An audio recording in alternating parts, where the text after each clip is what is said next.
Olá pessoal, estamos em mais uma aula do Instituto Aprovar de Ensinos. Meu nome é Aline e vamos para mais uma aula de Química, hoje falando sobre distribuição eletrônica, ok? Para isso precisamos entender o seguinte, que todo átomo ele tem um núcleo, em volta desse núcleo circulam os elétrons que estão dispostos em camadas eletrônicas, ok? A camada mais próxima do núcleo é chamada de camada K e a camada mais distante do núcleo é chamada de camada Q, certo? Seguindo K, L, M, N, O, P e Q, certo? Essas camadas, que são a mesma coisa que níveis de energia, elas suportam uma quantidade máxima de elétrons. Por exemplo, a camada K, que é a mais próxima do núcleo, ela suporta de 1 até 2 elétrons. A camada L vai de 1 a 8, M até 18, N até 32, O até 32, P 18 e Q 8, ok? Então, eu tenho essa distribuição aqui eletrônica. Um átomo ele pode ser composto de 1, 2, 3 até 7 camadas, certo? Como exemplo, eu coloquei aqui o Na, que é o sódio. Ele tem número atômico 11. Então, esses 11 aqui, elétrons, eles são dispostos nessas camadas eletrônicas. Desses 11 elétrons, por exemplo, eu coloco 2 na camada K, coloco 8 na camada L. Quando eu faço esse somatório, eu já tenho 10. Para chegar a 11, falta 1. Então, M igual a 1, certo? Então, eu vou preenchendo o máximo de cada camada e o que sobra eu vou jogando para a camada da frente, tudo bem? Quando eu fiz essa distribuição do número atômico do Na, que é o sódio, eu observo o seguinte, que terminou no número 1. Essa última camada aqui é chamada de camada de valência.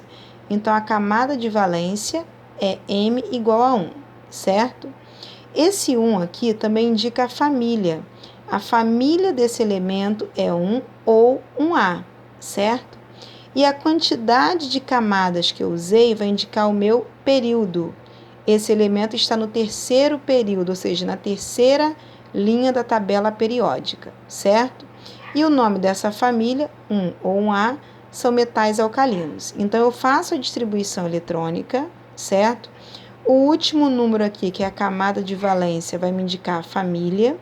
E a quantidade de camadas vai me indicar o período, que é a linha na tabela periódica onde esse elemento se encontra.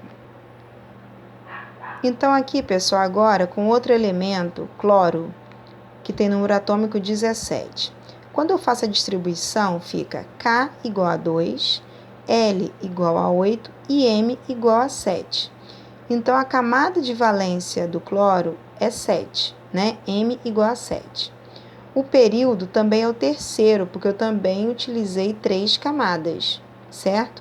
E a família desse elemento, como terminou em 7, é a família 7A ou 17, certo? Que pertence à família dos halogênios. Então, concluindo aqui essa primeira etapa da distribuição eletrônica, nós podemos observar que a família é sempre representada pelo último número da distribuição. E o período é pelo número de camadas que eu usei para fazer essa distribuição, ok? Eu tenho que ficar atenta no quê? Na lei do octeto. O que seria essa lei do octeto? Bom, por essa lei do octeto, o elemento precisa atingir 8 elétrons nessa última camada para ser considerado estável. Ou seja, esses elementos aqui geralmente terminam de 1 até 7 elétrons, certo? E eles vão na busca, vão se ligar com outros elementos químicos para tentar atingir 8 elétrons nessa sua camada de valência e assim garantir essa estabilidade, tá? Então, assim, elementos que têm menos que 8 elétrons na última camada são considerados elementos instáveis. Já elementos que têm 8 elétrons na última camada são considerados elementos estáveis, tá? Mas para essa lei do octeto, existem algumas exceções. Existem alguns elementos que não precisam alcançar 8 elétrons na última camada para ser considerado estável.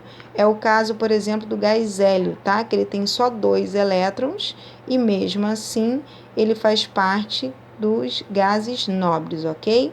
Nós vamos tratar esse assunto de lei do octeto mais a fundo no próximo vídeo e vamos tratar também sobre distribuição eletrônicas em subníveis, tá? Seguindo aí a lei do Linus Pauling, ok?